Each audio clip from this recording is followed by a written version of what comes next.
Hello friends and welcome back for another episode of Indie Impressions. My name is Nick and today we're going to be checking out Chromophobia, an audiovisual experiment by Changoru Studio. This is one of those games that I'm not entirely sure where to classify it. It's sort of just one of those music videos with slight interactive elements, I guess is the best way to put it. There may or may not be flashing lights, and I may or may not need to issue a seizure warning. I haven't actually played enough of this to know. I've actually had a number of issues with it running, but it seemed cool enough that I wanted to try and record it anyway, so we'll jump right into things, and hopefully it'll work out, and we can look at some pretty images, and maybe click on some stuff and talk about my feelings. I do have some mixed feelings about this subgenre, whatever exactly you want to call it. So let's just click away, and let's see what happens. Alright, first hint. We're going to look at things, and we're going to touch things, and that should produce some sort of desired effect, hopefully. So let's click and begin the journey. Okay, so we find ourselves in a whitewashed world with a blue me avatar, I guess, and he'll look at whatever I point the cursor at. So why don't I have him look at this stuff over here? Maybe look at this one over here as well. Is that what you wanted to do? You feel satisfied with this? Alright.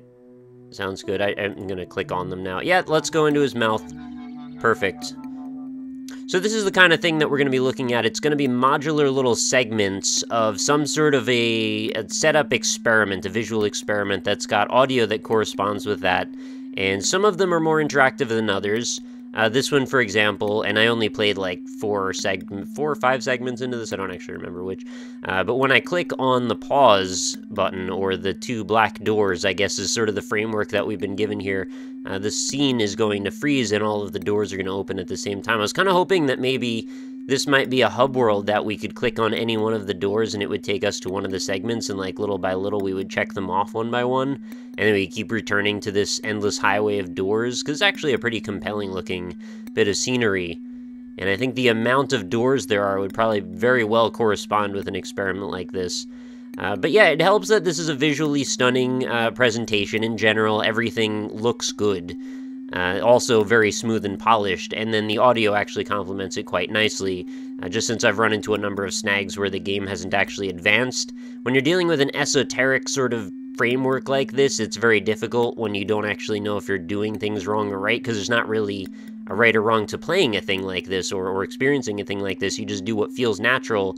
So if the game doesn't pick up, or the experience doesn't pick up on when you're done with a moment and you want to move on to the next moment in the scenery, you know, it can be a little bit awkward. So we'll click on the pause, and now we have to click on one of the doors, and they all open. I want to go on the left, but it always takes me to the right. I'll click on the left. Yeah, see, we'll go to the right. I like the transition too. That's a nice transition. So one of the things that I wonder about with these sorts of things is, as I'll click around with some of these blocks, I kind of wish that I didn't have to have the mouse cursor on the screen all the time, because it feels like it really detracts a lot from the visual imagery, having this, you know, user-created construct that has nothing to do with it. It's like we've been taken out of the isolated world that's been created painstakingly by this developer, and I feel like this could be a bit of a detractor when you're just looking for the imagery here. So the trick to this one, and it's not really a trick because you'll figure it out eventually, these little peripheral orange blocks don't actually do anything other than go in a series of 4 prescribed orientations, and they all follow the same pattern and framework. But when you rotate the blue one, rotates everything in 3D space, and eventually rotate this enough times and it'll take you to the next segment. So that is exactly what we're going to do. I kind of wish each one of these segments was actually framed sort of like a puzzle in itself, even if they were very simple puzzles, just to advance us through, and it would change this from being an audiovisual experience to being more of a proper game. And I have no problem classifying things in or out of the game framework. I honestly don't care at all how people call one thing or another. Makes very little difference to me, but I do just enjoy when there's a little bit more interactivity in the way that maybe you could parse some of this abstract framework into something that maybe makes you think about it in a different way. Because right now you can very passively engage in this, but if it actually puts you in a position where you need to understand some sort of puzzle objective, even if the puzzle objective is really superficial, at least it would have you look at this framework and go, oh, well, like, okay, let's apply some logic to this. So I guess it's sort of the difference between being passively and actively driving the experience forward. And in this case, all of these little bars that are moving along as sort of a visualizer to the music, with the exception of the center one, don't seem to do anything. What if I click on the blue bars in the background? Okay, they actually cause the background to shift left and right. But if I click on the center one, we get a single keynote. I kind of wish it arpeggiated to go along with the background theme. Unfortunately, it doesn't seem to do that. Oh, and the more I click on it, the more these things get out of whack. And now they're forming a V formation into the sky. Interesting. What do we have on the next one? Alright, we've got some teeth. And this is actually where I got to before things stopped advancing. Well, I'm calling them teeth, but honestly they could be very well I want to be the guy style spikes that I need to jump between. Imagine that was a thing, like if you click the right harmony, there'd be a dot that would move from left to right, and if you time it correctly, it would actually cause the dot to jump between all of these spikes, and you'd go from thinking this was a set of teeth, which it very clearly is trying to be with the breathing and the movement, into something slightly more gamey. And it would be kind of neat to see that transition take place.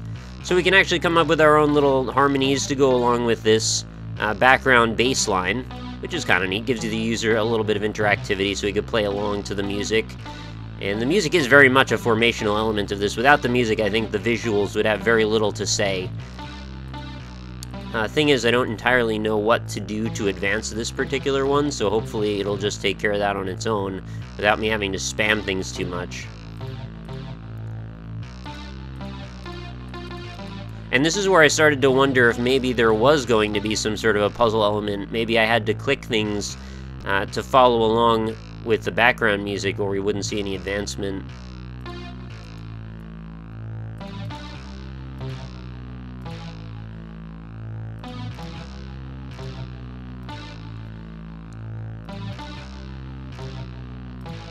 Doesn't seem to be the case, however, but, you know, I figured I would try it anyway.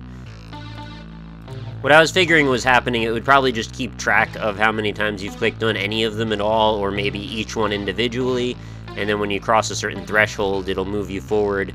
Unless there's just an objective that I'm completely unaware of. Maybe clicking somewhere in this blue background does something. And then you start to transcend into this, is this actually more of like a point-and-click adventure game? Because that's kind of one of the very frustrating tropes of those, right? If you remember all the times when you've been stuck in a point-and-click game, it's like, oh, well, now it's time to just click on every surface possible. And this is where I'm not sure if the game is actually broken, or if I just need to do something a lot of times, and that can be very much the type of action that would take you away from the immersion that's being created in this rather cool environment. And it looks like maybe the things are broken because I can't seem to get it to move forward. So anyway, I'll go mess around with that a little bit, and I'll cut back in if I can figure out what to do differently. Alright, I actually figured out what I'm supposed to do with this, and it is far more confusing than I would have thought. Prior to this particular scene, all of the puzzles or advancement schemes, whatever you want to call it, that gets us from the last one to the next one, have been kind of passively engaging, just sort of like click on some stuff and stuff will advance. You don't really have to do anything. But in this particular one, they actually wanted me to think about the music that was being played and then apply that in various ways. So what was actually going on is, and what I wasn't realizing is this was actually just a series of notes that you play in, you know, highest to lowest, and then it'll actually take you to the next scene. So after a while of actually just listening to these, that became more apparent to me, and maybe you guys are actually finding that to be super obvious or something. But when you start out the game with all of the movements that you're supposed to make being completely passive, the idea that all of a sudden you'd have to key in a sequence seems a little strange to me. And maybe that's just me, but I don't know, you kind of set a trend or a theme when you start up something, and once you start to depart from that theme, unless you make it more explicitly obvious, well, I start to imagine that I broke the game. Anyway, so let's listen to these notes one by one.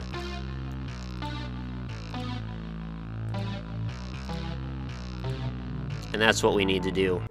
So, you know, it's something that you probably would stumble upon eventually if you were thinking about it critically, but since I had no indication that that's what I was supposed to do, well, it becomes a little less obvious to me. I really like this look. Whatever's going on here seems much more interesting. We've got sort of like silhouetted telephone poles or something going on. Alright, so we can light these suckers up. What happens? They're gonna start broadcasting.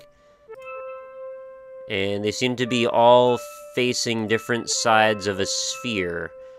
I mean, let's just try lighting them all up and see if something's gonna change. And I don't know if we're playing a puzzle game now, I guess is the thing. Maybe we are, maybe we're not. Alright, I guess we're not in this case. The goal was just to light them all up, and that was that. That would be really a shame if people kept getting to the one that I got to and then not realizing that they could keep advancing by simply doing that. Or that they weren't realizing that there was just a very simple solution to it. You just had to think about it when prior all of the indications had said no. Alright, I'm not sure what we're doing here, but I like the look of it. I guess we're navigating the Windows 95 maze screensaver, looking for a way out. And the way out is just to go towards the light, I suppose. Alright, cool. And this is going to take us to CNC Music Factory's music video. We've got gears. What are you going to do with gears? Maybe we can just watch them for a second, because this is kind of pretty. There's a lot of very nice screensavery moments happening in this particular setup. Do I want to click on stuff, or is this going to transition?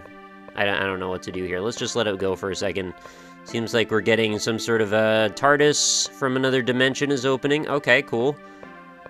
Maybe just let that go then. The passage of time. Alright, now I click on that. I just had to let that appear. Oh, alright. Chromophobia. That's the end. Well, what a strange experiment. I'm not sure what I feel about that. I really like the experience, I just don't get that one particular moment, that's all. If not for that one, or if you put that at the very end or something, probably that would have made a little bit more sense. But maybe just cut it entirely, or make it not do the thing that it needed to do. I don't know, but I really do enjoy going on these journeys of disparate proportions where you're not sure where each step is going to take you, and they were sort of loosely tied together via the color scheme. There was this whole blue, orange, black, white thing going on, and I like that as far as the artistic realm goes, and then the music complemented it very nicely. Perhaps it would have been cooler to see maybe some far-ranging implications, like maybe I set up a beat at one of the first moments, and then that beat starts to carry throughout the whole progress, and maybe starts to change some of the spectralizers or the visualizers, the things that move around later on, so you could maybe have a little bit of a different experience each time, because right now it's basically just, you know, what it was is going to be pretty much the same thing for everybody. So, you know, an interactive music video, I guess, is the way you could look at something like Chromophobia. Again, still not sure whether or not I largely just enjoy these at face value. I like the concept of them. I like the execution of most of them individually. I don't know how much I would go so far as to, like, seek these out if they didn't have such an engaging visual presentation, though, is the thing. I think a lot of this is just I really like looking at the way that these developers choose to create these abstract worlds for each one of the modular moments that we go through in this. So if you'd like to go check out Chromophobia, I recommend you do. The link's going to be right in the description.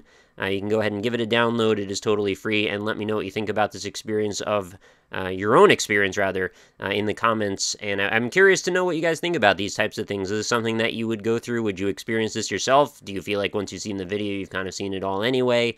You know, in general, I urge people not to have that mentality if possible, because I do want you guys to go out and try all these things as much as possible. You know, be engaged, be part of the community, have opinions on things, think about stuff. All of that stuff is what I'm after here on Indie Impressions. So I don't want to do anything to discourage people from viewing things. And in this, I guess unfortunately, is the nature of this particular medium, once you've seen it, well, there's not all that much to add to the experience, unfortunately. But in most cases, that's not the case. This is just one of those very few exceptions to the rule. But anyway, I still would urge you to go try it out anyway, and let me know what you think. If you enjoyed the video, consider leaving a like on it. It helps me out a whole bunch, and be sure to come back again tomorrow. New episodes of Indie Impressions go up every single day, so if you like what you saw here, feel free to come on back then, and consider subscribing to the channel, as there will be plenty more to see, and over 850 backlogged episodes that you can go through on the playlists if you choose, or, you know, go ahead and visit us over on indie-impressions.com, where you can sort through them all. They're all tagged, sorted, categorized for you, so if you're looking for a free game, a psychedelic game, a platformer, a shooter, whatever it is that you're into, you can click on a button, takes you to a whole list of like 100 of those, whatever it is that you're into anyway. So I will see you all tomorrow. Thank you so much for watching, and have a fantastic night.